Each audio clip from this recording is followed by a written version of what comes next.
Welcome to another edition of Upfront with Jeff Coleman. You guys, it has been 2 years, and here we are. We are on the Coleman Campground Compound. How about that? We are on the Coleman Compound. I can't ready to get this thing kicked off and started once again. Like I said, it's been 2 years. Sitting at the table with me is the namesake of this podcast, Representative Jeff Coleman. Hey guys, how are you? It's awesome to be back again. I can't wait to get this kicked off, and let's get this party rolling. This is my last year, guys. My last year. I'm termed out after next year. Wow. Termed out next year. But let me introduce real quick the rest of the people at the table, if you would let me. I have a follow-up question to that when you're done, though. Yeah. Well, the voice you're hearing right now is the Greg Moody. He has been on this podcast several times in the past. Hello again. Thank you, Greg. Yep. And over here, off to my left and in front of Jeff, we have the Dakota Worrell. The one and only. The one and only. And we got to give props real quick. Yeah, absolutely. Let's do it. To Gavin, my son, 17 years old. He helped me set this thing up. Producer Gavin. I was on the struggle bus trying to get this thing going, and whatever reason from between now and 2 years ago, I totally forgot what to do with his laptop to get the program working. He's got the microphone set up. He's got the program running. Becky had to step in and remind me how this works as well. So thank you guys for getting us going once again. Yeah, absolutely. This is awesome. I really am excited about this, guys. And what we need to remind people is, so Jeff bought some hunting property. He is still representing District 32, and he knows here in the next year he's going to be terming out of office. So he said, you know what? I'm going to buy some hunting property and probably move down into it. So there's no probably, Kress. I'm moving. We are here. I'm here with my kids and my wife, and I'm living in Oak Grove, but I travel back and forth to the property to make sure that I take care of my issues that I have to take care of for the district. But just know that I will be moving down here full-time shortly, and at that point, I am going to be running for Senate down here. No way. You just answered my question. That was a follow-up. What's next for Jeff Coleman? Yeah. Going for Senate. Live from the happy hunting grounds, from the homestead. We are going to be moving down here. Actually, not we, because my wife has already moved down here. But I will be moving down here and full-time at probably halfway through the last year of my term. And I'll be starting my run for the Senate for, I think it's District 32, believe it or not. Nice. No way. For the Senate, yeah. Nice. Because that's my current district for the House. And that is Rick Bratton, Senator Rick Bratton, who has done a phenomenal job for the district down here as he continues to move forward. And he terms out 3 years from now, and so I'll have a two-year layoff, and I'll be working really hard to try to get the name recognition down here, and try to work through getting this position down here as the senator. That's awesome, man! Congratulations. Yeah, thank you, Jeff. Can I ask you something? So you got about a year left. So now you're kind of like wrapping up now. Like, what would you say was what are you most proud of what you did in your time in? Yeah, that's an awesome question, because there's a couple of things that I really, really pushed hard for. One of them was human trafficking and sex trafficking bill, which I finally got through last year, and I'm really proud of that because it kind of hits a personal side. Many people know my circumstances, which I won't go through right now, but bottom line is, for kids that have been sexually trafficked or sexually molested, I have a bill that we passed this past year. The governor did sign it, and it allows for kids to not have to testify in person in front of the courts. It allows them to use their oh my gosh, their forensic interviews, audio and visual. Is that also so that the person that molested them, they don't feel intimidated to testify in front of them? Yeah. Because I feel like that would be a big issue as well, why a lot of testimonies don't go through, or a lot of people that testify, they kind of take back that testimony, or they won't tell the full story because they feel embarrassed, or they feel the presence of that person being there that did the wrong to them. Yeah, because you're facing that person in the courtroom, and it's a situation where unless you've been through it, because you have to relive that issue time after time after time. First thing you have to do is you got to go get a rape test, and that takes. Remember, Sorry, that was me. we are down. Down at the Coleman farm right now. It's Jurassic Park out here. and we do have lots and lots of chickens. So, and we were outside right now as we talk. But bottom line is that the victim here has to go through testimony. They have to go through a rape kit, which was an 8-hour experience for my daughter. And then after you go through the rape test, then you have to go through a forensic interview. And after that forensic interview, you have to relive the whole issue again. After you get through with that, then you have to go to the prosecutor, and you talk to the prosecutor, and they relive the whole issue again. And you do that multiple times, and unless you've been through it and know how hard it is for the victim, you just don't ever understand exactly what they have to do.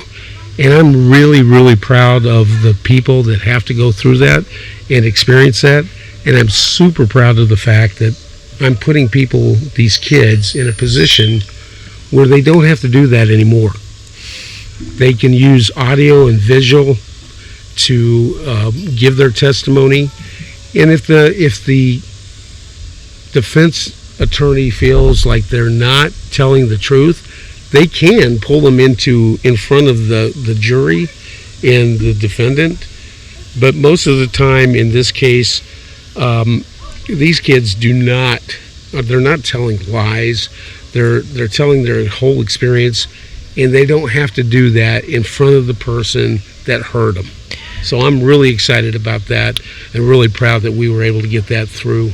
Would you agree that, like, in terms of reporting, a lot of these issues go unreported for the fear that they would have to be embarrassed or ashamed or scared to testify in open court, and so would this potentially help assuage that kind of a fear in a victim, where you don't have to be afraid to face your attacker in court, and relive the whole thing? Dakota, that's spot on. Because a lot of times these people it's embarrassing, it's scary, and they don't want to do this, and so they just forget about it. Because we know a lot of this goes unreported, right? That's right. And so maybe this will help fix some of that. Yeah. No, as long as the victim knows, their new rights or their new situation according to this legislation. No, that's spot on. And like I say, I'm just very proud that we're able to put these kids, because it goes up to age 17 and below, or people that have difficulties and don't have the full capacity to be able to be an adult in this case. So the vulnerable people is what I'm trying to say. It's daunting for an adult, let alone a child. That's right. And for vulnerable people that don't have full faculties, that are childlike, they are included in this. So anybody 17 and under. And we also increased the actual charges and the time that they can be put in prison up to age 17. Because prior to this bill being passed, it was 14 and under, and anything over 14 was a misdemeanor that is now becoming a felony. And the misdemeanor was a misdemeanor plus $1,000 fine This is now going to be up to 17. A felony that could go up to a $5,000, and it's not a fine because the fines actually go to the schools, which is awesome. But in this case, we wanted this money to go back to the victims and to the arresting officers, not the officer itself, but the departments, thank you, that are out there working hard to put this stuff aside. And because bottom line is, it's really hard to get rid of the actual people that are trafficking. But if you can go after the people that are purchasing, or the Johns, they're not scared, because all they have is a misdemeanor and a minimum fine. If we put it as a B felony, or up to a B felony, they could get up to 25 years in prison. The biggest issue for them is losing their family and losing their jobs. And so that is what's going to happen with this new law that's being passed. It puts a bigger burden on the John, and if we can get rid of the people that are trying to go after it, the demand, then we don't have to worry as much about the supply. Why do you call it a John and not a predator? Well, that's just what it's always that's been slang, called. right? The predator is the right word. A man who purchases those sorts of services is typically called a John, right? But in this case, yeah, they are a predator. They definitely are predators. Both terms apply. Good job. You know, I like that terminology. What has been, so since you're about to term out, what has been your biggest accomplishment that you have acquired as a state representative for the state of Missouri? Well, I'm proud to say I have 14 bills that I've passed during my time that I've been down there. And the fact is that you don't do it by yourself, right? 14 bills is a big deal, and you had to have people helping you along the way. So I will tell you that my biggest disappointment, if that was coming up, has been the property tax issue, which all of you know I've been working with property taxes since I first got down there, since 2019. So for the past 7 years. 7 years, That's right. You have been doing this property tax and trying to get that under control. And you said that is probably the biggest disappointment, and you were telling us why. Yeah, That was the biggest disappointment. the reason why I can't tell you. Leadership on both sides of the House and the Senate has never really seen this as a problem locally. And as much as I have told you that it's a problem, that people are losing their homes, and sometimes that people have had their homes for 40 or 50 years that are losing their homes. But that doesn't really hit home for the people that have lots of money, and they don't have to worry about that. Is it because it's not directly affecting them? Yeah, exactly. And the fact is, That's kind of sad. it's frustrating is what it is, because we're supposed to be representing the people, and that's not what's happening. The leadership in all the years I've been there have been representing the lobbyists and the people who are down there that are giving the money. And if you don't, the schools, the counties, all of the municipalities are against changing anything in reference to the property taxes, and that's the thing that's so frustrating, because they're not representing the people that they're supposed to be representing. Even the locals are supposed to be representing these constituents that are losing their homes. Look at Frank White. He doesn't care. I will say, Jeff, you're ahead of the curve. So years ago, you started addressing this issue and trying to push this legislation, oftentimes against deaf ears, in terms of leadership. And now everybody who's in Jackson County is taking up this issue, whether it's a state rep, state senate, or Jackson County legislator candidate. We have a really good friend on this in Sean Smith, who has also fought as hard as you have in his capacity to try to address this. But now I think that I'm starting to see that people are catching up to you on this issue, and they're now deciding that, oh yeah, actually this is a problem. Well, look at Senator Nicola. Yep. One of the big reasons he got elected was because of the property tax issue. So you were kind of the face in the front of all of this before it was a popular, quote unquote, air quotes, popular issue that happened here in Jackson County. Kind of a hipster, Jeff. He's seen the problem and what the problem would present to the residents of Jackson County well ahead of what anybody else saw. He brought it to the forefront and the attention, but yet there's a leadership issue going on right now, previously, that we can't get this resolved. Unpopular opinion, but the current House leadership is a guy from Jackson County, the House Speaker, John Patterson. And like him or not, he's from our side of the state, which is huge. We haven't had that almost ever. And he did, from what I understand, he has been much more friendly on addressing this issue than previous leadership, which is from the other side of the state. So he did help you pass this through the House. He absolutely did. Yep. And he told me he was going to from the very beginning, and he has followed through with that issue. So I guess it would be more so of Senate leadership than anything else. It's always question. the Senate. It's always the Senate. Question. So I have. I'll be honest. I live in an apartment. I don't pay property tax. I'm not terribly familiar with this issue. And when I talk to people I know. I'm from California, everybody. So I know people that are like I talk to people who are trying to escape California. Can you go into like a little more when you're talking about people losing their homes and everything? Can somebody go into more depth about like what's happening that's actually causing that to happen? Like what's going on? Yeah, the assessments that have been coming out have been going up way more than what this was ever supposed to have happened originally. The assessments, everybody says, well, that's the assessment. That's not really the tax issue. But the taxes are based upon the assessments, right? So no matter what you think, the more your assessment goes up, the more your tax goes up. In this case, we do have the Hancock Amendment, which does help bring it down a little bit.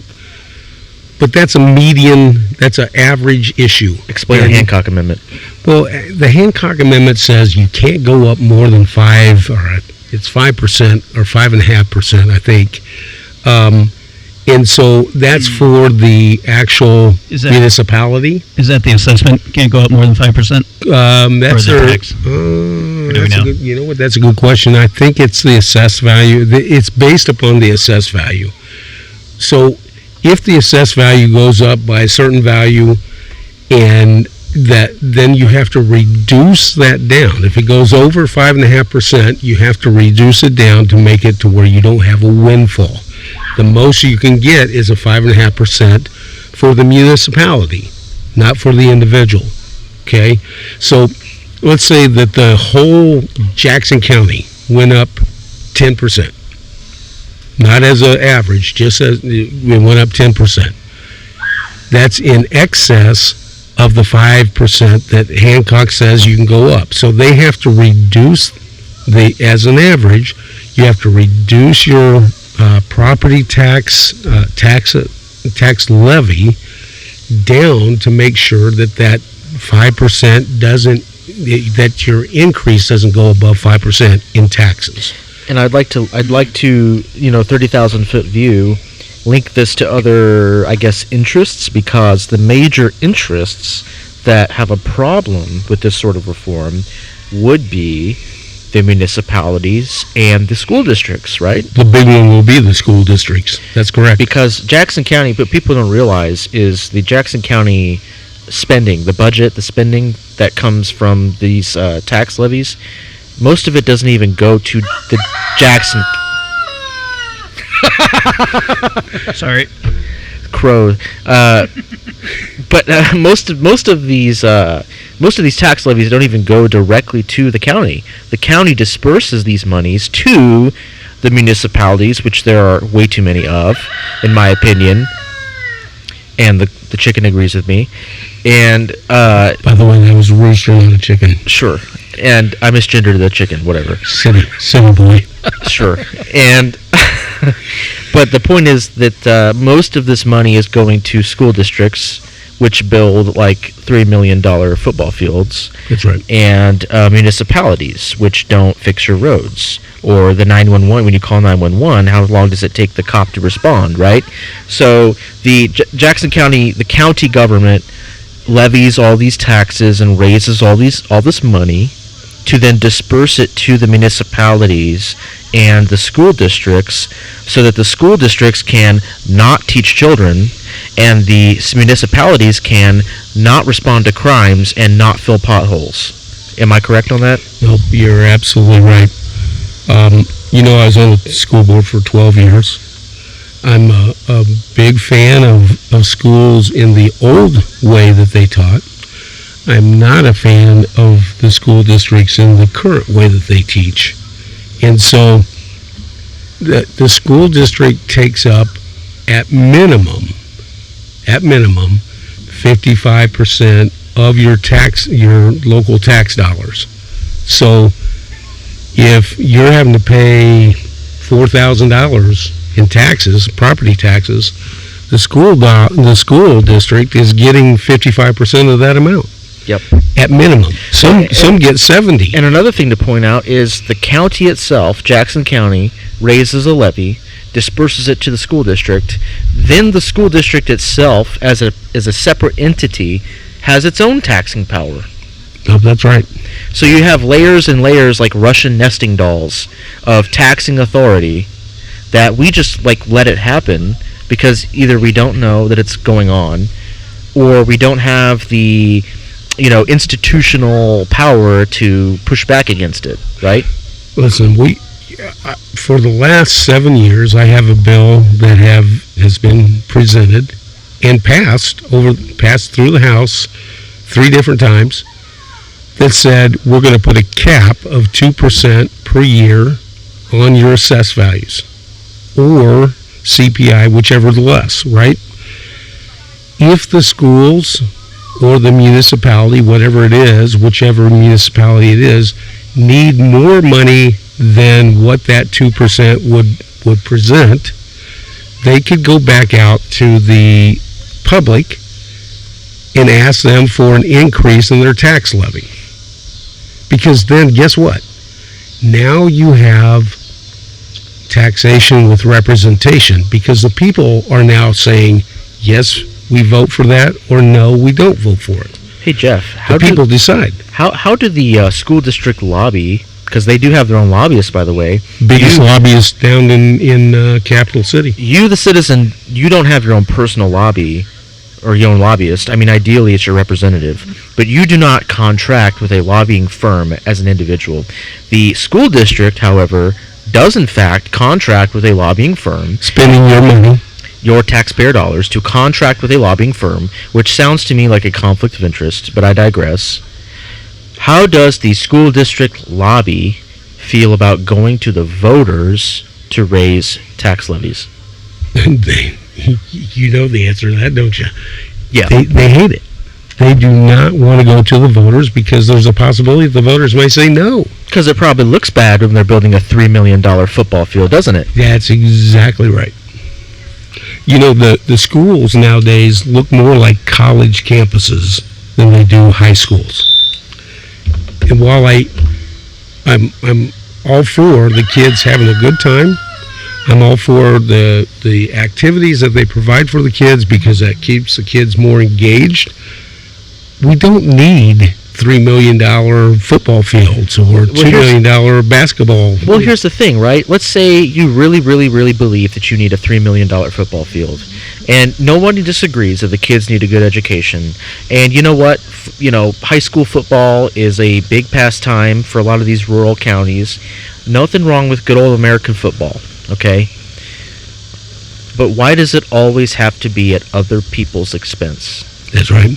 Well, bottom line is that if you live in a county or a school district and you, as the community, decide that that's what you want, that's a whole different story. But you don't have that right now.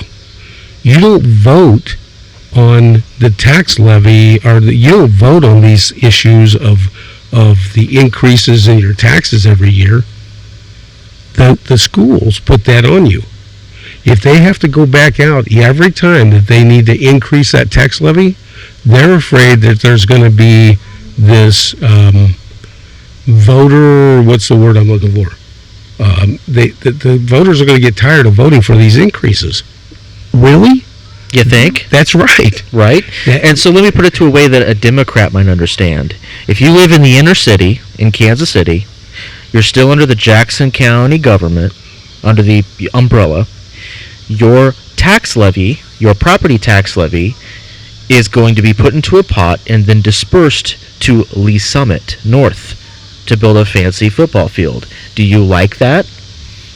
You know what? Honestly, I don't think those people care. They really don't. That's why they continue. They know they care issue, that they don't have an accredited school district. But still, I don't think they care that this is happening. They really don't.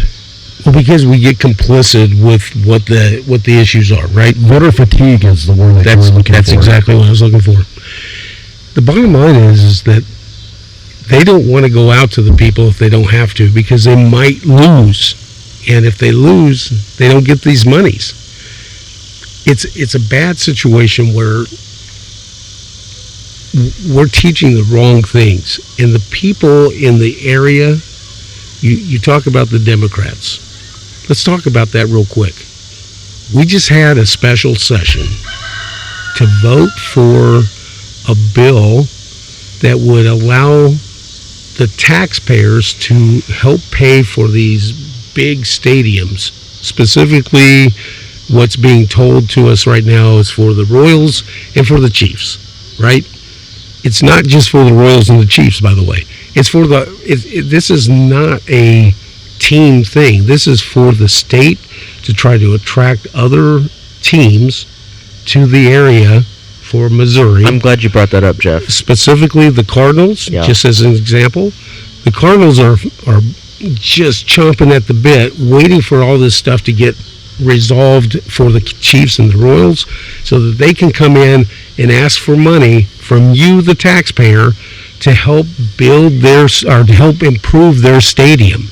And the idea that this is going to create all this new sales tax idea, the Chiefs have won the Super Bowl 3 out of the last 5 years, correct? Correct.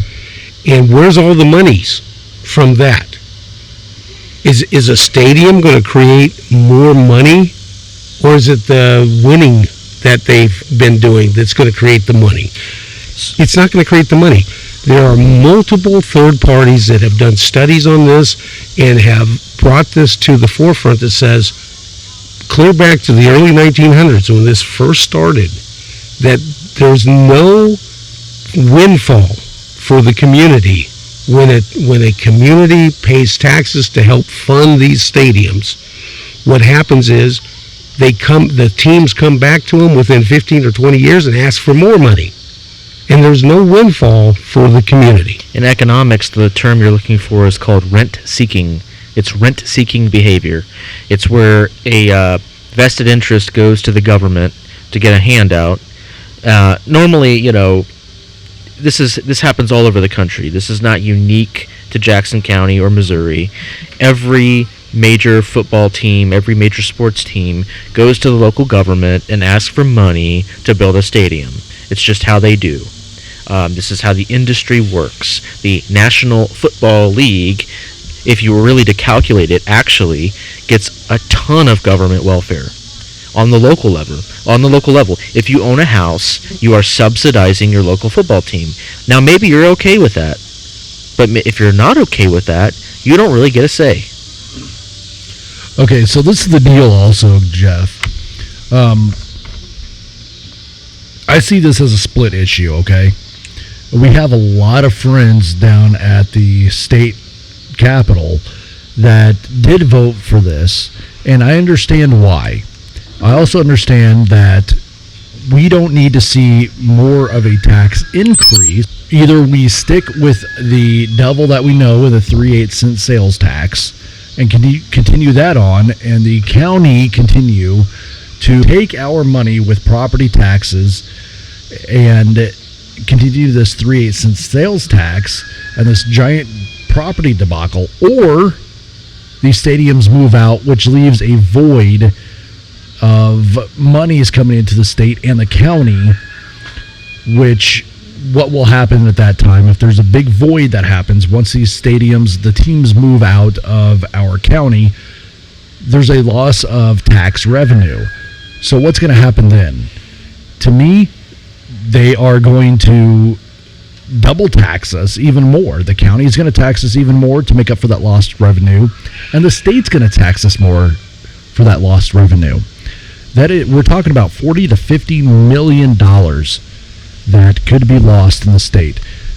But until we get the property tax debacle under control, not only for the residents of Jackson County, but also for these, now they're going after businesses in Jackson County. So not until we get the tax debacle under control, that's all I'm asking. The wind is picking up. Until we get the tax debacle under control here in Jackson County, then I don't think the state should be spending the money on these stadiums. Honestly, what needs to happen, if they're wanting to spend, how much money was allocated toward these stadiums? It's like almost $900 million. So let almost me- $1 billion. Why don't we give $900 million back to the taxpayer or to the county and say, okay, stop taxing the hell out of your residents, get this debacle under control, and let's do it that way. I'm not saying, let's smartly use this $900 million, billion dollars, I'm sorry. No, you're right, million. Million? Okay. $900 million. Let's use this in a smart way before we start going after trying to keep the teams here in Jackson County. Honestly, we're looking at 2030. Is that correct? 2035? Yeah. 2030. 33, I think. Okay, until something actually has to happen here. I realize that it takes a while to build new stadiums, and that's probably why they're looking. It also Kress. It also depends on that time frame that they have. So that's why they're looking now. But also, let's do something for the citizens of Jackson County instead of just frivolously spending this money and go ahead and allocating it toward new stadium development or trying to keep the teams here. Because honestly, Kansas right now has the better deal. What's keeping these teams, the team owners, from not going to Kansas? They have a better deal than the state of Missouri. They're not going to take less money just to stay where they're at. I'd like to play devil's advocate for a second. Please. Because I'm very sympathetic with the idea of getting the property tax issue under control, because the way that this was messaged last time it was voted on was abhorrent. It was terrible. It was they bad. didn't know what they were doing. They came in last second to do it. Well, it was basically a threat. It was either you vote for this and tax, the voters didn't like it. you vote for this tax, which I think it was a continuation of an existing tax. But the argument was, or the message was, vote for this tax or we're going to Kansas. Now, listen to me. I have family history here in Missouri. The Bushwhackers versus the Jayhawkers, okay? You don't threaten me by saying I'm going to give your team to the Jayhawkers. Okay, first of all, that's a bad move. That doesn't endear me to your argument. Second of all, don't threaten me by saying either, continue to pay this ridiculous tax to Frank White and his assessor who don't know what they're doing, or we're going to go to Kansas. That's a very bad message. So whether or not it was a good idea to continue this tax, and keep the teams here, whether or not that's a good idea, the way that you messaged on that was absurd. It was ridiculous. No one's going to vote for that. You should have known you were going to lose that vote, okay? You're an idiot. first of all. Second of all, in terms of playing devil's advocate, that money is going to the Sports Authority of Missouri, which is a sort of commission, one of these bureaucratic commissions that's meant to pass out money, to the various sports teams and of the state. It's not just the Chiefs. It's not just the Royals, whatever. And the money would go to the Sports Authority, and then the local team, like the Chiefs, would have to put up their own money, which was considerably more. I think it was, $500 million that the Chiefs would have to put up of their own money, not taxpayer dollars. Okay, fine. So they've got skin in the game. That's fine. We like that. They're billionaires. They should, right? They should have skin in the game. I don't know what. I don't make near that much. And no one does, right? So, yeah, if you're a billionaire and you buy a sports team, most normal people think that you as a billionaire can afford to build a sports stadium because you're a billionaire and you've got infinite money, right? So whether that's right or wrong, that's how normal people think. So when you're messaging on this issue, you should probably consider that, because most people are not billionaires. You are a billionaire. You know how much money you have, liquid or whatever. You know what your capabilities are, but the average person is being priced out of their home by a ridiculous tax assessment. So maybe you should consider that in your messaging. This is free advice you won't get anywhere else from those overpaid consultants you hired to run your messaging. Who is that? Who is the consultant? I won't say. I can't. I mean, it's okay. I'm not asking. I know who it was, and it's not a big deal. Bottom line is, this is an issue that most Jackson Countyans don't understand when it comes to the dollars that are involved. You're looking at billions of dollars that these people don't have. And Jackson County is asked to take on a tax that the other counties around us don't have to take on, and they get nothing for it. By the way, Kansas benefits from it too. They come over, they cross the state line and watch our football games. I don't even like Kansas. No offense. Absolutely. I've got bushwhacker ancestors. Bottom line is, what do we get as Jackson Countyans for paying this tax? We get nothing. We don't get discounted tickets. We don't get discounted parking. We get nothing. But yet we're paying for everybody else to come over and watch the Chiefs. I am a huge, huge Chiefs fan. Nobody bigger than me as being a Chiefs fan. But when it comes to who's paying for this, I don't want to have to pay for it. Clark Hunt, I love you. I think you do an amazing job. But I don't want to have to pay for your stadium. I'm sorry. It doesn't benefit me. And in fact, Dakota, how much do you think it costs, the average cost for a Chiefs ticket right now? $100. Really? I don't know. $450 a ticket. $450 is the actual average cost for a Chiefs ticket. You're telling me I lowballed it? You did. I thought I was highballing it. No. And that doesn't count parking, which is $60 for a car. That doesn't count the cost for you buying a beer or food, which is way overpriced. Wait a second. Kress, I think you went to the stadiums this summer. How much did it cost you for a 3-piece chicken nugget or chicken strip meal? Oh, that would be a Becky question. I don't remember, but I want to say north of $50. Yeah, for your family, which I think that you had 5 people there, you and your kids. I think I remember you telling me it was like $150 for all 5 of them. That is correct. So right? We ended up getting a drink. The 2 little kids shared. Me and my wife shared, and Gavin had his own. So 3 meals. 3 meals in your drinks. $150 where? At the Royal Stadium when we went to go see the Savannah Bananas. Oh gosh, yeah, that's going to cost you a fortune. Yeah, it was ridiculous. So I have a rule. I do not drink alcohol at the stadiums because it's $10 or more for it's $20 or more for a beer. There's no way. And by the way, they don't accept cash now. That's another great development. Yeah, it's all by card. But also, I don't know if you talked about this. I had to go flip our brisket that we have smoking right now. Can't wait for that brisket. So,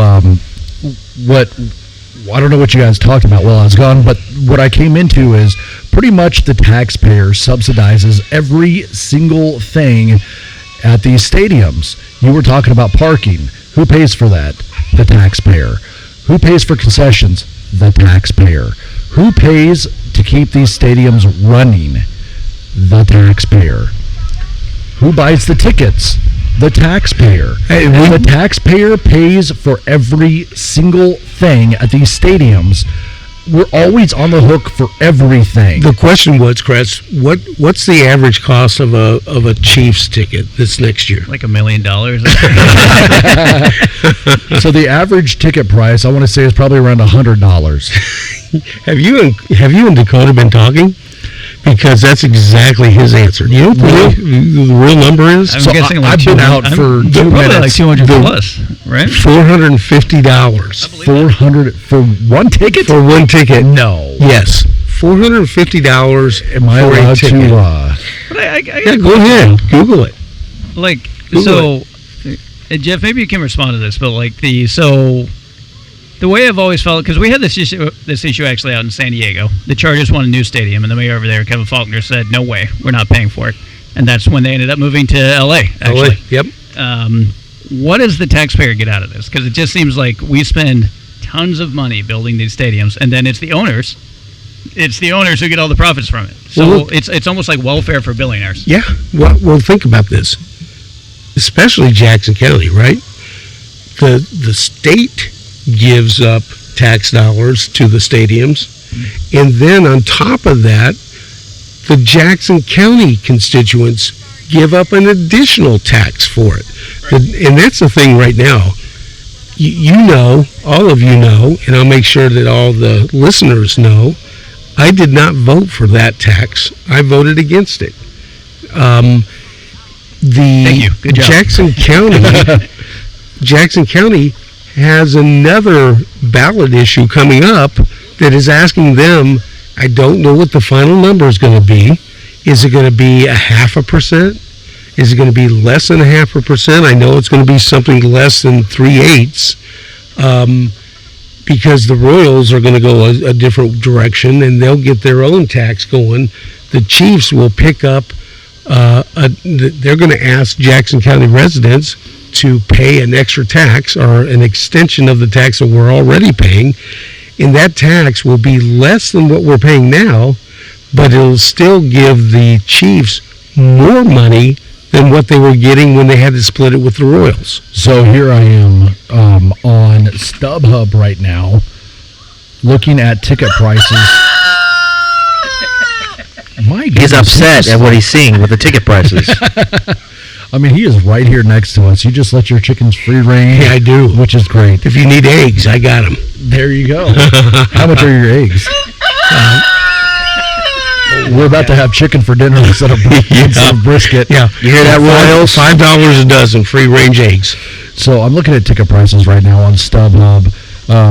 Section 315, row 14, seat 13,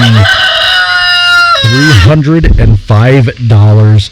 Section 128, I'm looking at $540 for a ticket. $540. I'm looking at the cheapest right now is $305. 540, and then Section 219, I'm looking at $1,636 for one single ticket. These are single ticket prices. Where in the stadium are those tickets, by the way? I'm just going all over the place. Is that the luxury private box, or is that it's got to be like a baseline upper nosebleed, right? No, so these are going to be just everywhere within the stadium where they have the best deals, actually. They kind of sucks because I really want to see it. I want to see a Chiefs game. So up there, closer to the upper I think deck. it's Channel 4 that you can see the Chiefs game. Well, see, that's what my dad was saying also, Jeff.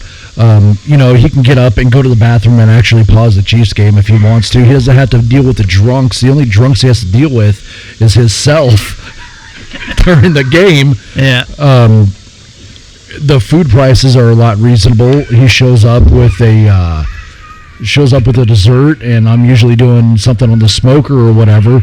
I mean, there's nothing to purchase really. I mean, we're not going to buy $150 worth of food for 5 people, or we can buy $100 worth of food to feed 20 people. Exactly, and Kress, we've been doing this for years and years now. You and your family and our family and some other folks that have been coming over to our house.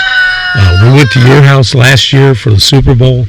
Bottom line is, it's so much more comfortable at home, and it's so much less expensive when you come up to our place. Well, and we'll be having the Super Bowl party at our house this year, at our new place. I'll be there. The chickens will be put up in the coops, so you won't have to... I think we'll be eating them. That one's going to get eaten. we could smoke some more brisket. It's gonna taste really, really good. So the other thing I'd like to point out is the... I was talking about the chickens. Hello. Well, the chickens. Well, this is related, right? So the culture of tailgating. There was a lot of talk around this vote, around the stadiums, of the Royals want to move, the Chiefs want to move, and they want to build a new stadium. Kansas is offering them money to build a new stadium over in Kansas. So if you move downtown, let's say you move the stadium downtown, where are you going to park, for one? And for two, where are you going to tailgate? If you're from Kansas City, you know that tailgating is a big part of our culture. It's important. Huge part. I will throw this in. The Padres built the stadium downtown. It was like one of the best things. So there was this huge vote on it. It was an increased tax. I thought it was horrible. I'm sorry, Greg. Did you say best or messed up? One of the best things that ever. Best. The downtown stadium was one of the coolest things because you could go with your friends down to downtown. You could walk to the stadium. You take like the trolley down there, and it was actually pretty awesome. Not saying there aren't virtues to having a downtown stadium. I'm talking specifically about Kansas City culture. Our culture out here is tailgating. We are big into tailgating. It's a big part of our culture. So you're going to ruin that because you want to be hipsters and you want to build your stadium downtown where there's no parking in like the Crossroads district, which by the way would ruin a lot of cool businesses down there in the Crossroads. They're not going to move. They're not going to be for that. So like you guys, like, okay, I know you're billionaires and you could like live anywhere. You can live in London or Dubai or Miami or New York, wherever you want to live. But like here, where real people live, we tailgate. It's a big part of our culture in like our sports entertainment. So, like, can you consider that at least? When you're thinking about moving the stadiums downtown. Well, I have another issue for you on the downtown stadiums. Who has watched Cardinals game on TV lately? So yeah, I was going to bring that up as well. When the Royals played the St. Louis Cardinals, there was zero parking. The game was not well attended at all. What do you mean? You mean you could see like there was lots of seats available? There were a ton of seats available. Yeah. So but that's not just about the Royals, because some people say, well, that was the Royals, that's why. But that's any team that comes to St. Louis. It doesn't matter. No, that's exactly right. If maybe we do have a different culture when it comes to our sports teams, because we still support them no matter who we're playing. St. Louis might be a little bit different when they play different teams, but usually we are playing the Chiefs or the Royals, whatever opposing team comes in. We usually fill up the stadiums no matter what. The St. Louis might have a different culture in doing that, but the point is, I've seen their downtown stadium, and it's not well attended. It's terrible parking down there. The best thing that the Royals could probably do if they do want to move is go to the Northland, which I don't have a problem with that because I think it would be a great location. But right now, how the Truman Sports Complex is set up, they have an easy in egress from I-70 and an easy out on I-70. And then once you get on I-70, you can go 435 north, 435 south. It doesn't matter. Jeff, go ahead. Well, I was just going to say, if you ever want to get rid of your car, go take it down to St. Louis and park it, and you don't have to worry about They'll it. take it off your hands, right? You'll come back out to your parking spot and say, "Where's my car?" So I was listening to that debate on the House floor about the stadiums being moved and how actually the crime bill that you guys passed when supporting law enforcement and everything else, that a lot of the representatives, not only from St. Louis, but the St. Louis metro area, they were talking about how crime is leaking outside of the inner city of St. Louis and moving into the greater St. Louis area. And we're talking about what you just said, theft of vehicles, grand theft auto. We're talking about cars being broken in all the time while people are attending these games. No, that's exactly right. And if your car is that bad and they don't want it, whatever's on the inside, they're going to break in and take it. So and I believe you guys even passed a bill for having firearms on public transportation in St. Louis because the crime was so bad. Well, that bill was for that was, and I don't remember if it actually passed the House and the Senate, but that bill was for the whole state, and but definitely St. Louis could use it. That's for sure. Well, so St. Louis has a different culture, and that's fine. That's good for them, whatever. But here, if there are any billionaires listening, please, God forbid, please consider that you have had a lot of diehard fans of the Chiefs out here and the Royals. When I was young, the Chiefs didn't win anything. This was before Patrick Mahomes and Travis Kelce. This is like Brady Croyle, Matt Castle days. I remember, my family, dads, uncles, whatever. Go Chargers. Get out of here. Get him out of here.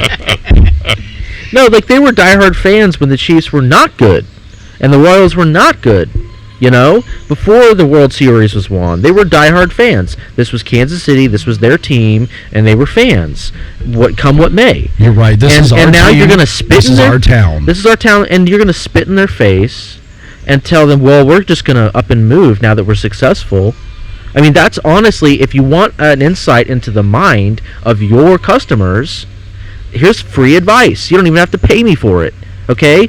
They were diehard fans before you were successful, and now that you're successful, you got all these new fans, and it's still the same fans, and you're going to spit in their face by threatening to move if they don't give you more money. That doesn't look good, guys. Thanks for the lecture. So, well, come on, really? Am I the only one saying this? Come on. So, Greg and I were talking about this just today about, I hate to switch subjects, but we're just talking about it. It reminded me of the conversation we had earlier today, Greg, about our division in the NFL. Oh, yeah. How the Chargers, and people might not know this, but you're from where? Division. Yeah. You're from where? I am from, so I've played this very close to the chest. I haven't told a lot of people. I am from California. Yeah. So it's a running joke with us inside of our inner circle here that when I was when I was regional director of Kansas City, that was kind of like I was I came from California, and actually the state director told me never tell anybody that. So the way I let off my first speech was, "Hey guys, I'm from California," and he was like, "Don't use your 619 number," and that's the number I gave to everybody. I eventually quit / was fired from that, but I absolutely quit from that. If you're watching. So we were talking about how the Chargers actually dominated our division back in the day. We had Phillip Rivers in there, LaDainian Tomlinson. Did I say that name right? LaDainian Tomlinson, most touchdowns by running back in a single season. Who else was in there? Antonio Gates. Where were the owners from? Phillip Rivers. Spanos, I think, was from San Diego. No, He's not. no.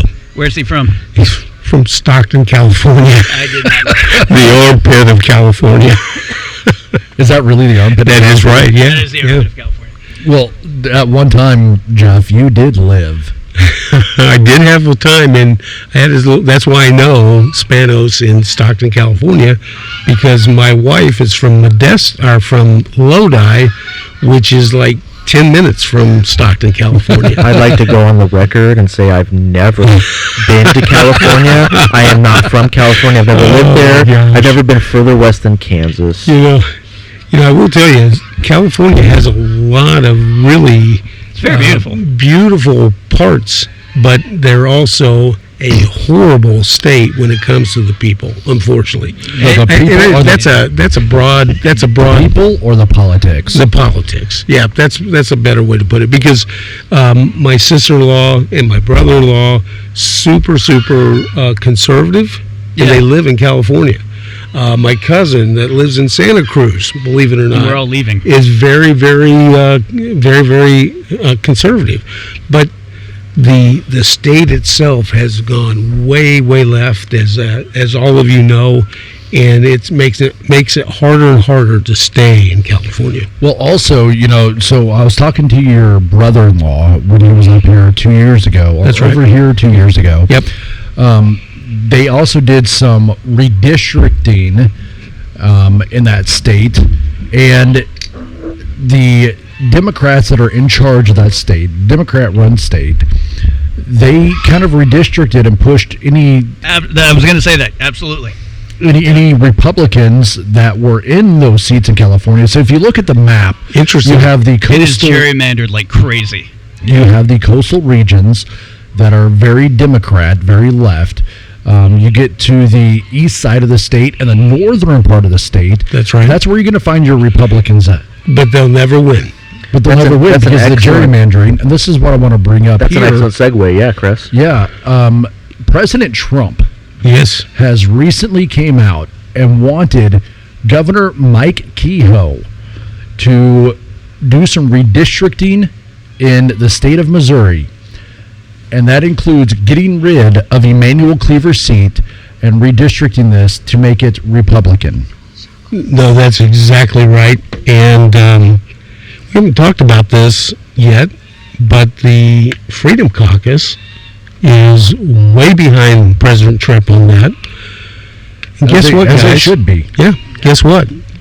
What? We're on pins and I needles. have actually joined the Freedom Caucus as of last semester or last session. I am now a Freedom Caucus member, proud to be so, and Well done. I'm really excited about what's happening in the Freedom Caucus and the direction that they are going. Bill Eigel, many of you know Bill Eigel. I'm a huge fan of what he believes in, not as much of a fan in how he gets his message out.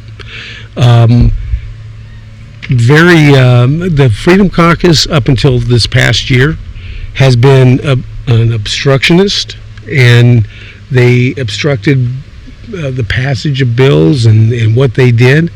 Last year, they were very strategic in helping to get through good conservative legislation. And when I started to see how they were maneuvering in the Senate and in the House, I went and I asked them if I could join, and they had to look at my votes and they had to look at me as an individual. And I'm grateful to the fact that they invited me into the Freedom Caucus, and I'm very excited about this next year and how Well, that's awesome. we can push good conservative legislation through in a good manner. Why? I guess the question that I have is, why does the Freedom Caucus, have to be obstructionists over everything? We have a supermajority in the House. We have a supermajority down in the Senate.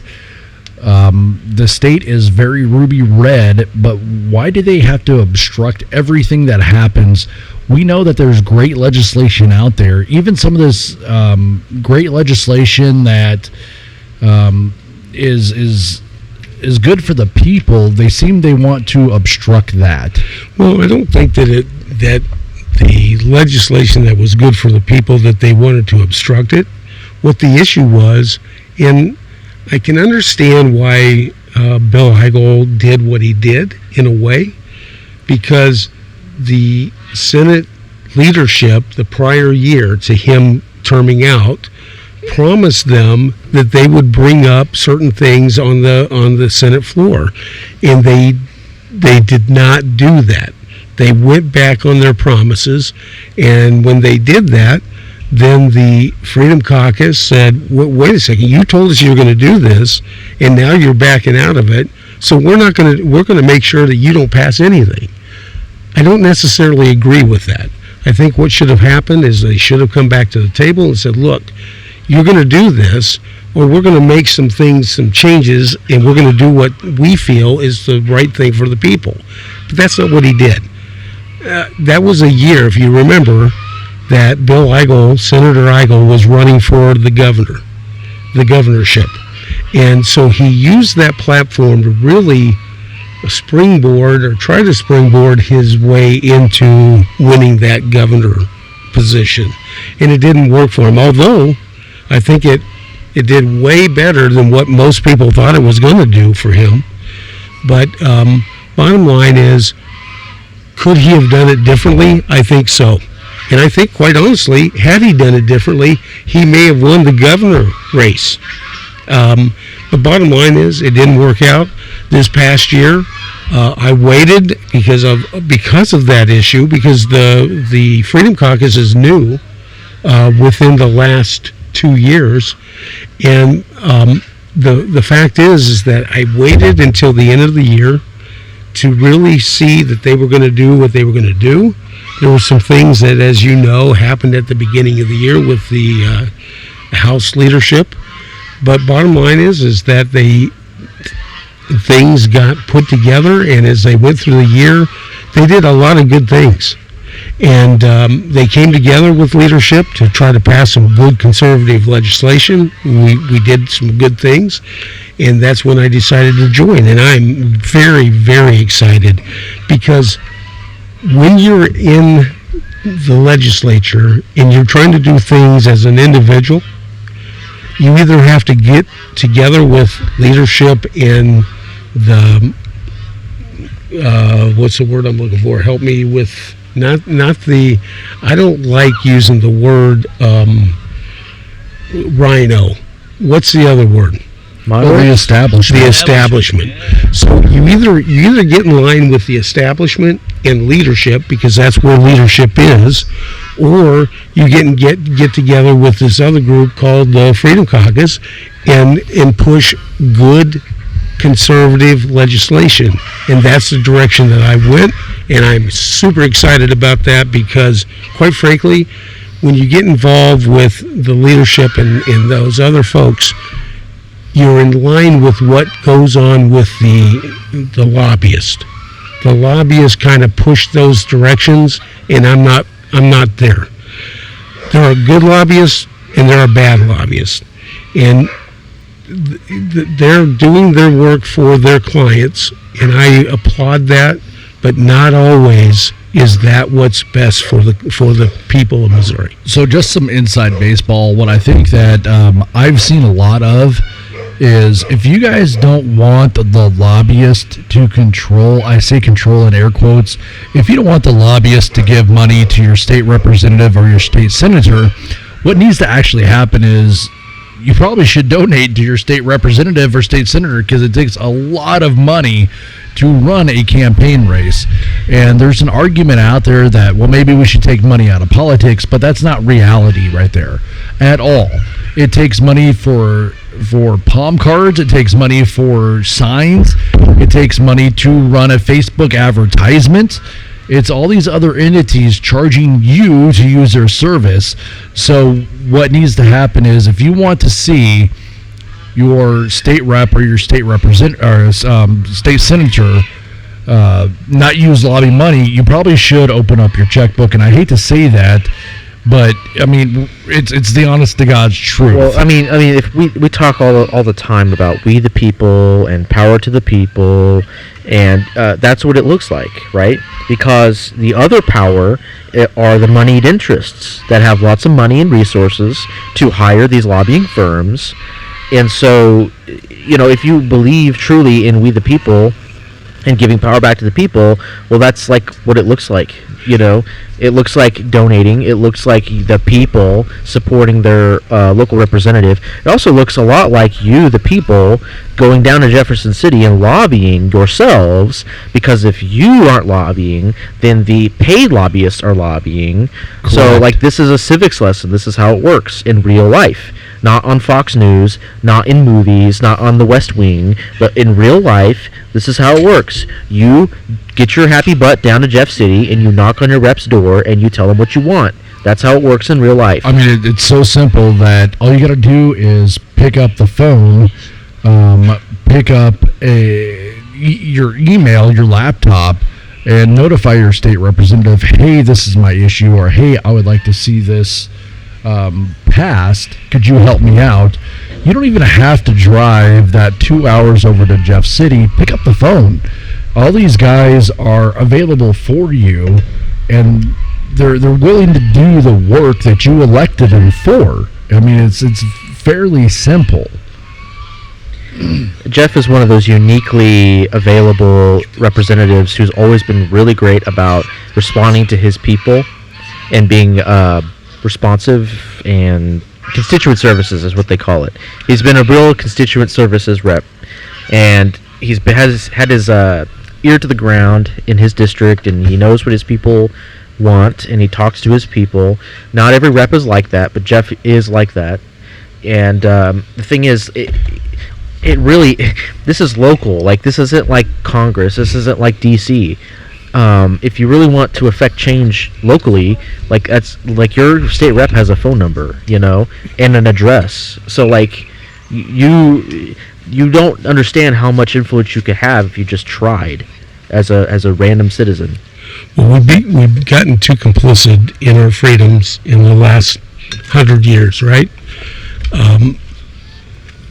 We've always had this ability to go out and have our daily lives, do what we're going to do, and nothing comes from that in a negative way.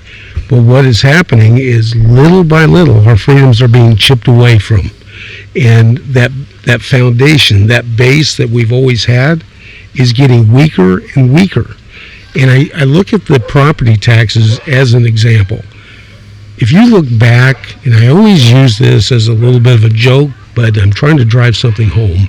I seem to remember when we had a party in the Bay, and we started throwing some tea over the side, right? Tea party. Yeah, exactly. And why did we do that? What caused that? It's because the taxes from the country that we left. The Indian Tea Party, the Indian tea was being overly taxed, for the colony over in the United States, for the British colony. That's right. From the 13 colonies. It was being overtaxed. They only allowed a certain set of certain brand of tea from India to come in, and that was the tea that they used. So that was part of the uprising that they had. And here we are we're doing the same thing all over again to ourselves. We are taxing our own people out of their homes. And by the way, the United States federal government, let me say, the British Empire never taxed America as much as the United States federal government does. Yeah. You people should be ashamed of yourselves that you put up with as much taxation as you do, because the founding fathers would never have put up with this much taxation, and it's your own government. Well, it's not the British Empire doing it to you. I think that's what the Rand Paul argument, the Ted Cruz argument has been. That's why Republicans are always on board, are always talking about taxes. That's one of the biggest issues Republicans talk about.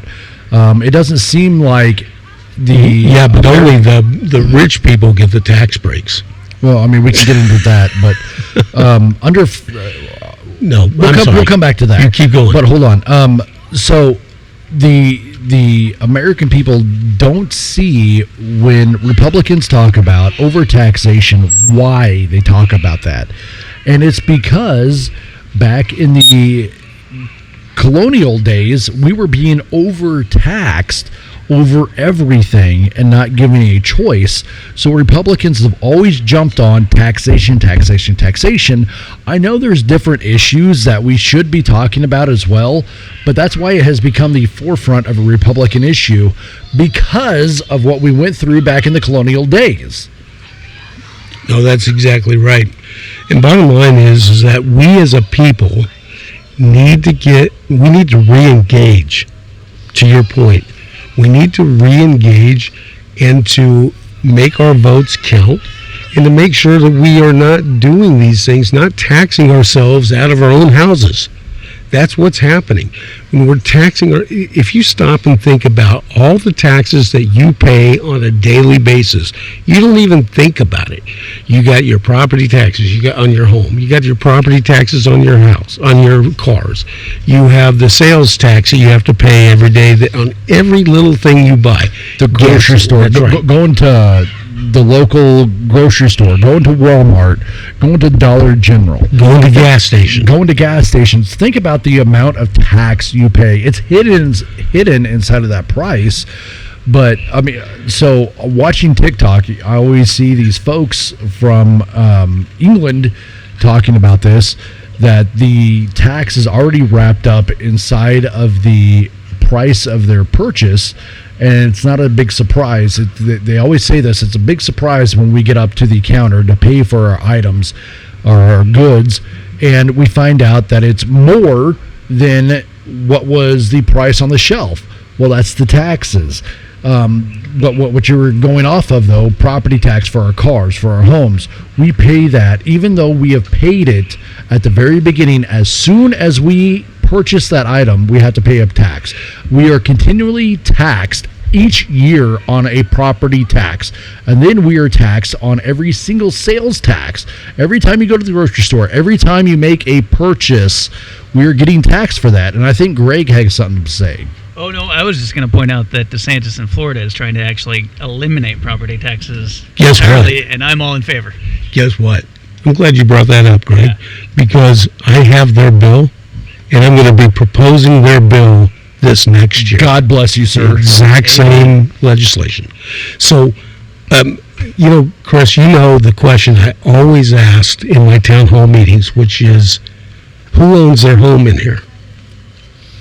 Everybody raises their hand. And what's the word? What do I always tell them, Chris?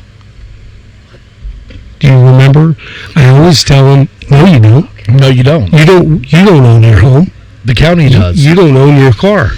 You pay rent on your cars, and you pay rent on your homes. Because if you ever decide not to pay that tax, guess who's going to get your house? The county. The government is going to take your house. They're going to take your car. That's right. And what are they going to do with it? Sell it. That's right. They're going to make revenue off of that. That's exactly right. How is that fair for the tax person? How is that fair for the resident of the city, the state, the county? How is that fair for them? First of all, it is not fair at all.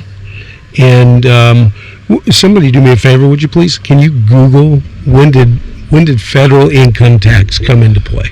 So I'm going to tell you that's going to be World War I to fund the war. That's right. I think the actual first one actually happened in Civil War. It was it the Civil? Okay. For the purposes of what? Paying for the war. Paying for the war, and then it was gone. And then it was gone. It was like 1% or something like that. Why do we have to pay federal income tax? Yeah, the federal income tax, the 16th Amendment to the Constitution was ratified in 1913. So, yeah. It was progressive era. Yeah, a lot of bad stuff came out of the progressive era, but income tax was one of them. So it would require, to really get rid of it, it would require a constitutional amendment. But, that being said, just because they passed the 16th Amendment doesn't mean the government is required to levy that tax. It just says they have the ability to. So I know that the Trump administration is looking at that. They're looking at, reassessing the income tax, for one thing, which would be huge. I never thought I'd see that in my lifetime. But the state of Missouri is reassessing income tax. They didn't get it done this last session, but I know they're going to reconsider it next session. They absolutely are. And guess what? I'm the chair of tax reform. And anything that comes my way, as long as it is the right thing and the right way to do it, it's going to pass through my committee, I promise you. So now you have to work on getting it through the Senate, Jeff. So I just want to, you're working on getting property tax eliminated from Missouri. That's correct. I am going to move over to the state of Missouri as soon as you do that. Yep. Because I'm living out in Kansas right now. So I am absolutely. I've been here. No, that's great. I've been working on property taxes for the last 7 years, and I'm now at a point where if I can provide a path that takes away the property tax on your homes and your cars, and still allows the schools to operate and do the things they need to do, still allows for the fire department and police department to take care of us and to watch over us, and forget the libraries. I'm sorry. I'm tired of the wokeness that's coming out of the library system. I think that's ridiculous. When you go to the library today and you see that their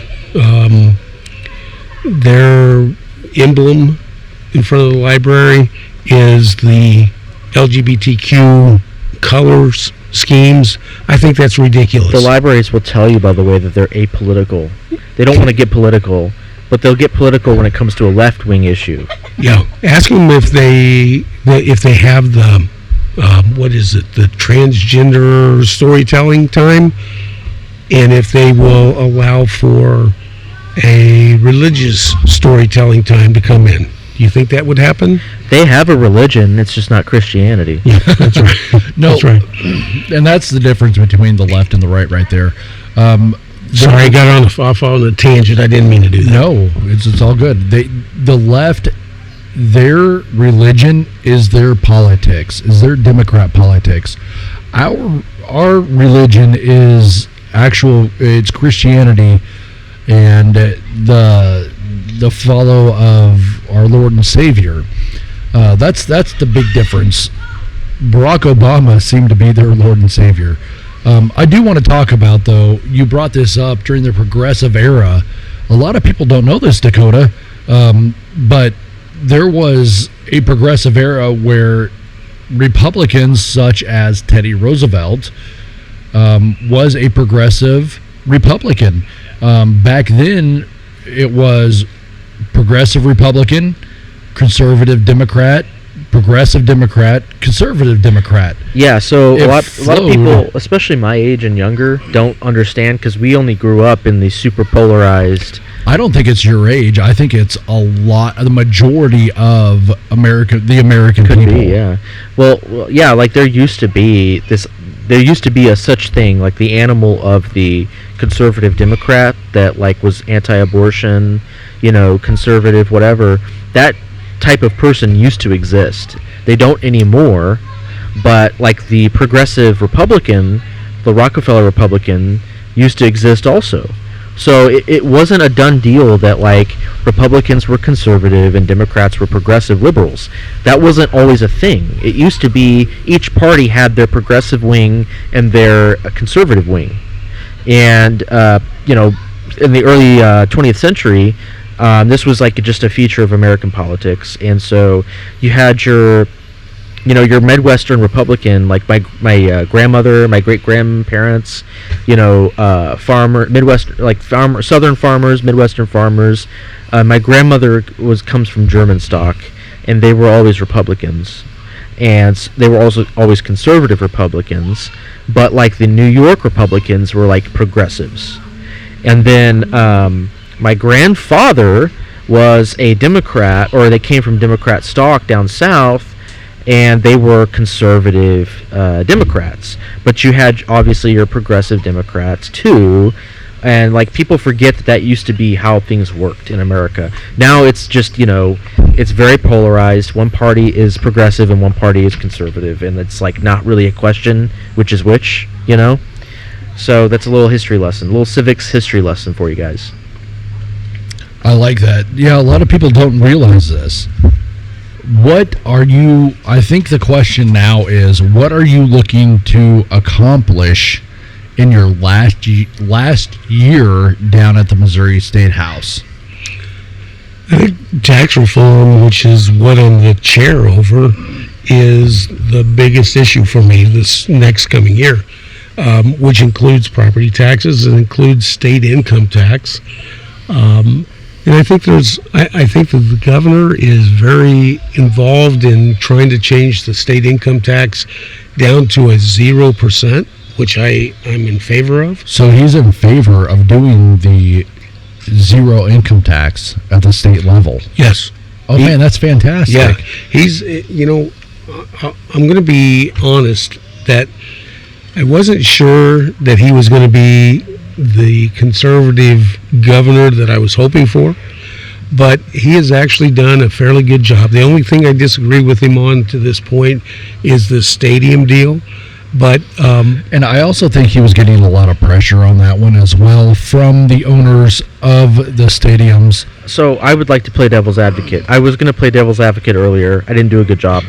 But devil's advocate is, my take on that is, if you're the governor of Missouri and you've got these really great teams. We'll be red state.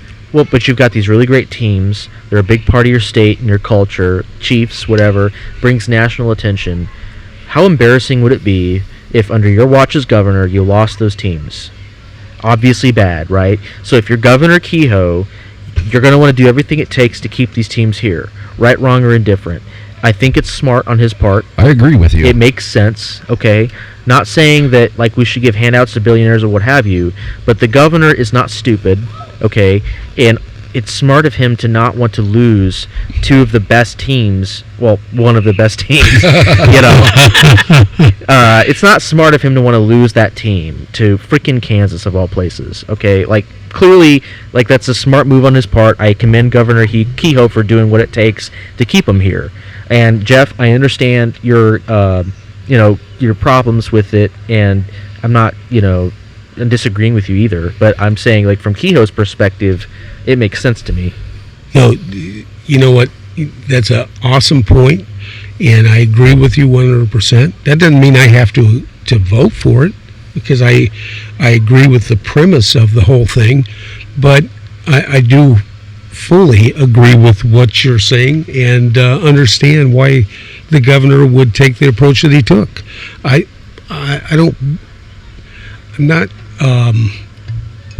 not pushing against the governor and trying to say he's a horrible governor because of what he did, but at the same time, I understand why he did what he did, but at the same time, I definitely was not in favor of that bill.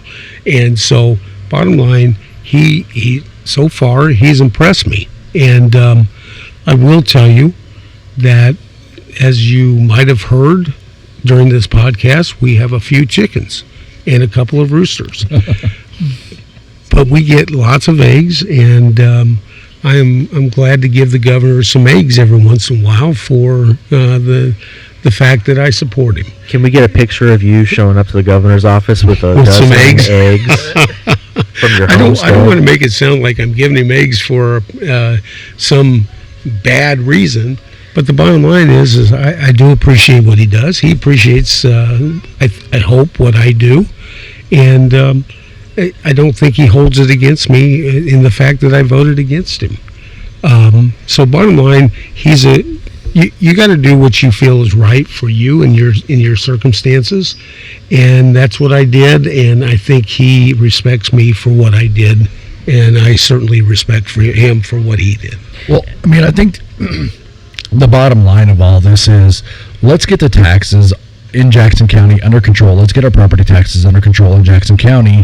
Stop being overtaxed on everything, and then we can have the conversation about the stadium funding and putting more taxpayer money toward that, when absolutely the owners of the stadium, Here we go. My question is, I know we're backtracking of where we've talked also, but the question also is, why can't we have a public-private relationship with these teams? It's always been taxpayer funded.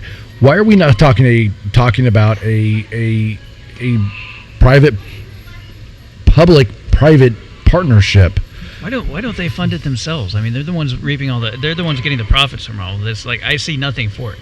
Like, how much revenue does the state of Missouri get versus the private owners of these teams? Do you know the answer to that? I don't know the exact answer to that. I think it's about $50 million a year that we gain from having them here. But the state? The state. But at the same time, I will say that the Chiefs and Clark Hunt are putting money towards the stadium, as well as the people of Missouri, including Jackson County.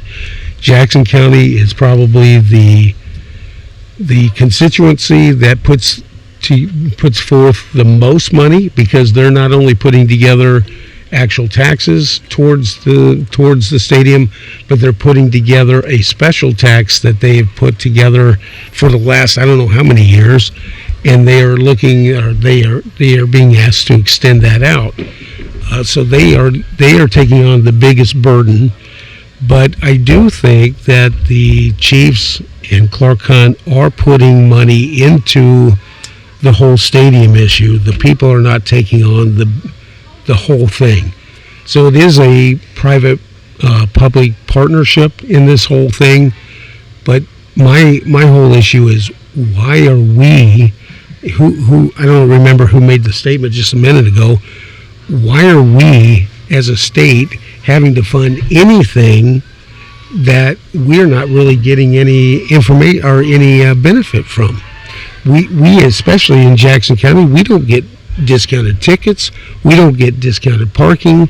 The only thing we get is we get priority tickets to get. We get priority to get playoff tickets. That's it. Greg's making a lot of faces over there and hand gestures. I agree. I've never liked the idea of like, why am I as working class making whatever I make? Why are my tax dollars going so that the Spanos or the Hunts or whoever, they make however many millions of dollars off these $500 tickets, and I go to work every day. I put in my 8 hours and I see nothing for it. So I'm just agreeing. The faces I'm making, I'm just agreeing with you, Jeff. I will say that the argument I think that is made is that the sales tax revenue from all the sales from tickets and concessions and what have you are going to benefit the county or the locality or whoever it is. Okay, I don't know the math on that. I don't know if that's actually true. But what I will say is, even if the Chiefs are, if the way it shakes out is that whatever the Chiefs make in sales tax from concessions and ticket sales brings a windfall to Jackson County. Okay, and maybe that's the case. I don't think it is, but maybe it is. Do you want to give more money to Jackson County when it's run by Frank White, when it's run by that assessor?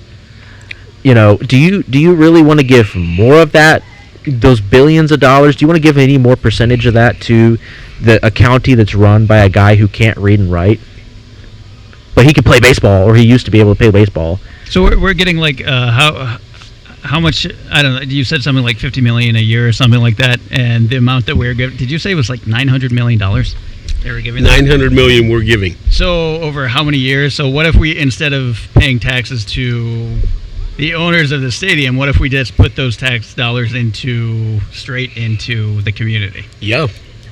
Yeah, but what does that look like, right? Because we just talked about how, like, Jackson County disperses all its money to the municipalities and the school districts, who are also building $3 million football stadiums.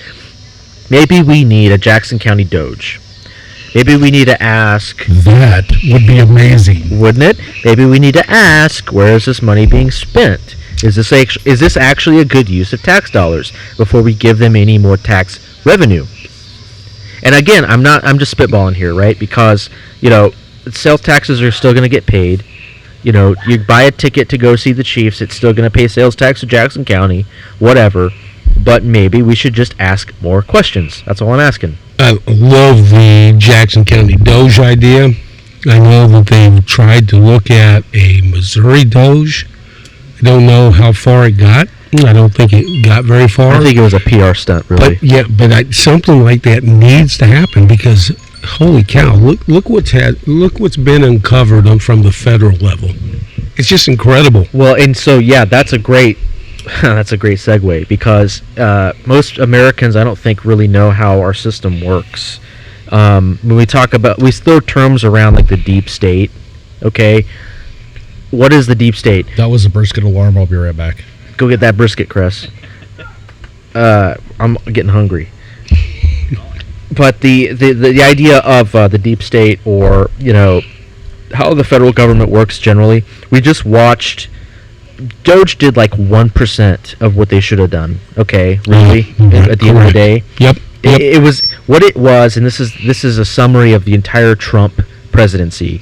Is the best thing they ever did was they uncovered how things really work.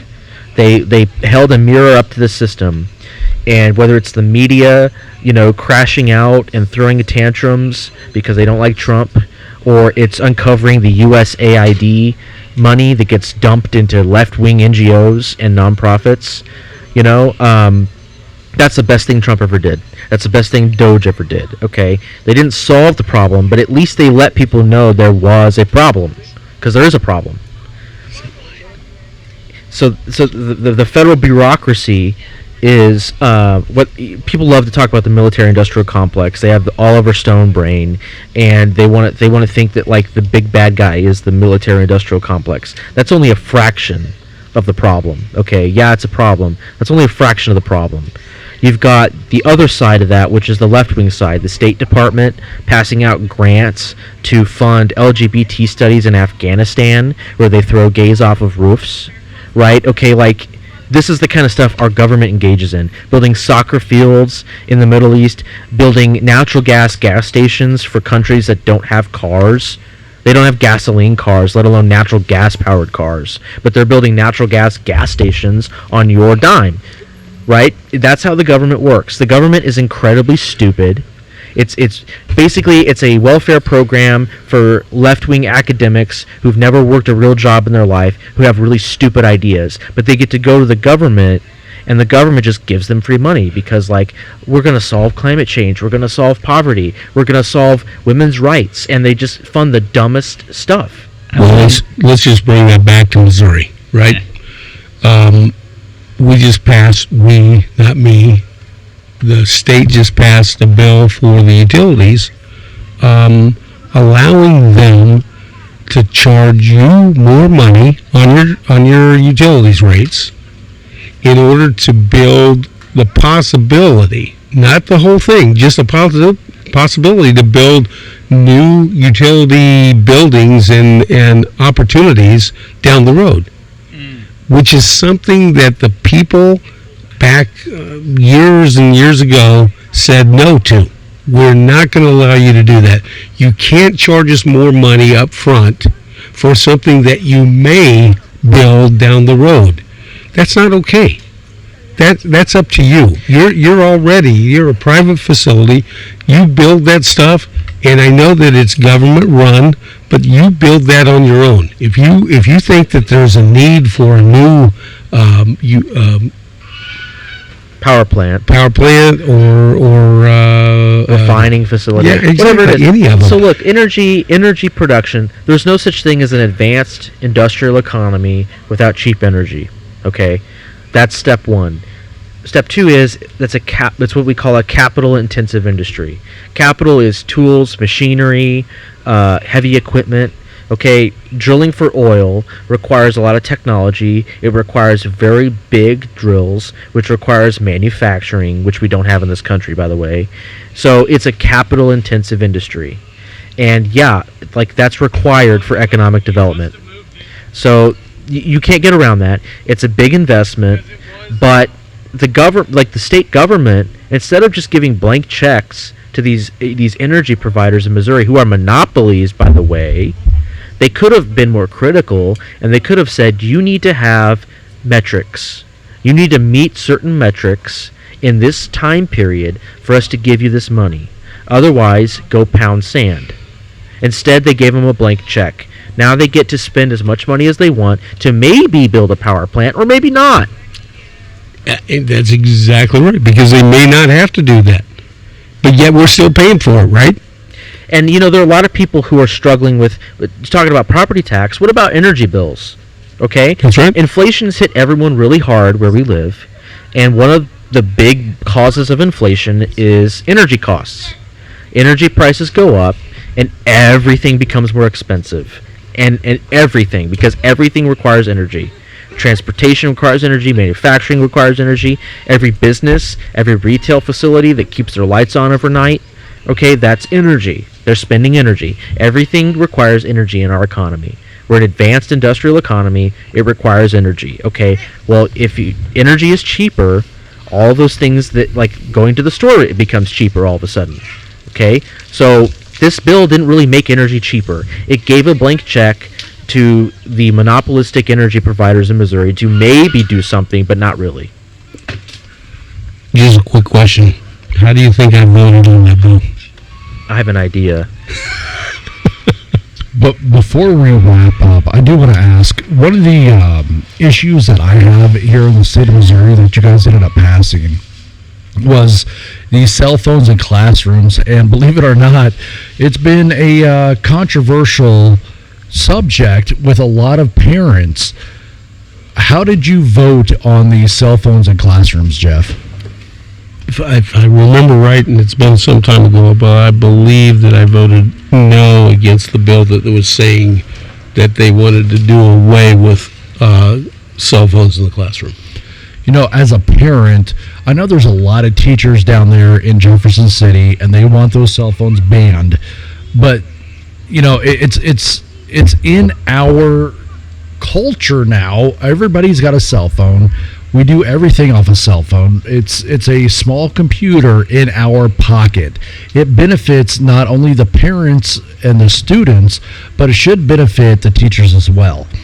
So my biggest concern was that taking cell phones out of the schools, I realized that, let me back up a little bit, but I realized that their argument is going to be the cell phones are distracting for the students. Well, every school that I've heard of has their own policy and their way of handling the cell phones in school.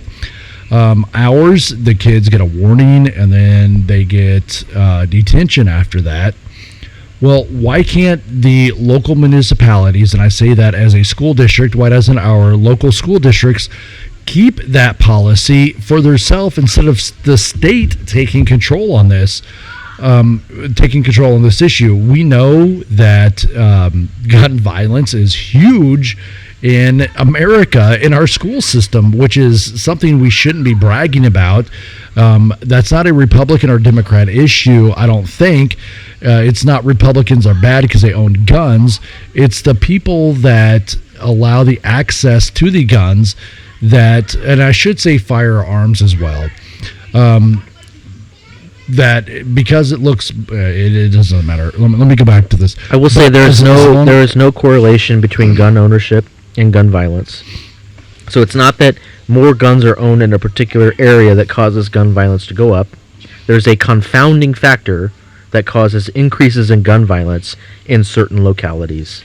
Well, I won't name that factor. But so this is the thing too, though. Like, I would like to know if my child is safe during the day. I want to get that text that if they get beat up in the restroom and get a concussion, which has happened, that they're able to get a hold of somebody because they go through 2 different classes. What are you doing, Coleman? What's interesting is that as soon as I take my earphones off, my headphones off, it starts doing that weird thing. I'm trying to make a valid point here. But as soon as the student, if they get beat up in the bathroom, they went through 3 classes without a teacher saying, "Why do you have a black eye?" The only reason that the parents were notified that their child had a concussion and got beat up in the classroom because they ended up using their cell phone to call the parent. So in instances like that, I believe that cell phones would be great in school. They can always use technology to their advantage, cell phones to their advantage. There's an argument that the students could email their parents, but unless you have an email corresponding with the student from that school, then it's not going to go through. So my children can't use their Photo Sage email to contact me via Gmail because it's not going to go through. It doesn't allow it to go through.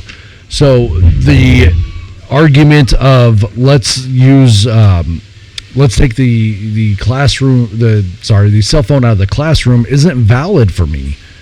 I really believe that they can use the cell phone to the advantage, and it was a huge lie that one day we would have to know math and we would never have a calculator in our pocket. But guess what?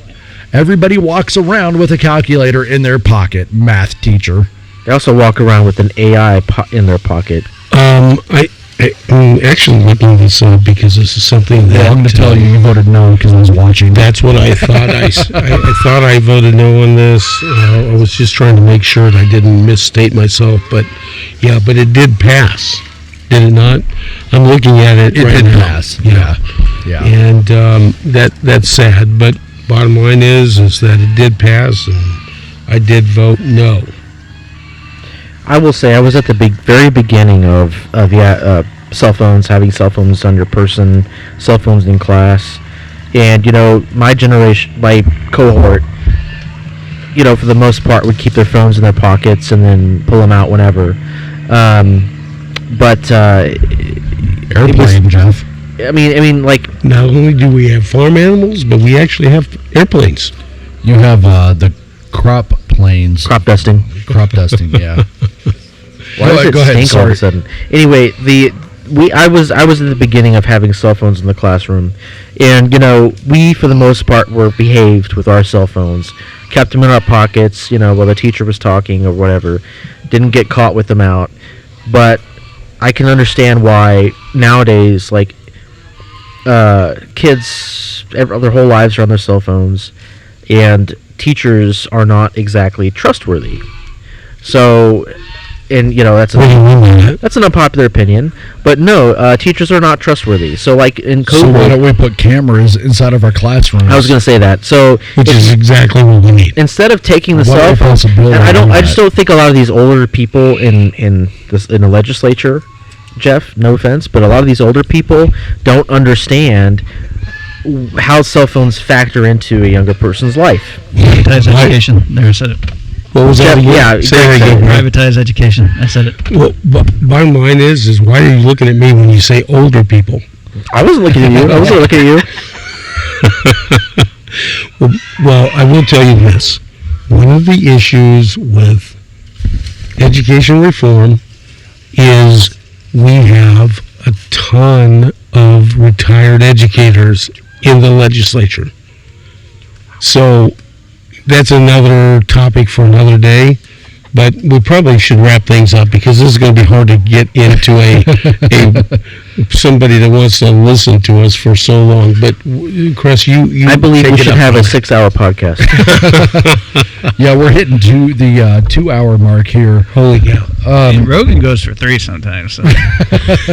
We are definitely not Joe Rogan. We definitely do not have Joe Rogan numbers. What we have to do if we're going to be Joe Rogan is we have to put the baby faces on. Because that's what he does now. He puts the baby face for him and one of his guests. The heel. Yeah. It's awesome. Kayfabe. So, Jeff, I'm excited that we're getting this podcast up and going again. It has been 2 years since we have done our last podcast. I don't think we've gotten any better at it. I just think we have better content. We're doing great, and you guys, thank you for listening. Jeff, thanks for opening up your farmstead and letting this podcast happen once again. And you guys listening, everybody out there in the ether listening right now, we do appreciate you listening. Thank you for joining us on Upfront with Jeff Coleman. This will... Right on cue. Right on cue. This will conclude this latest episode of Upfront with Jeff Coleman. Thanks, guys. Thank you. So much fun. Thank you.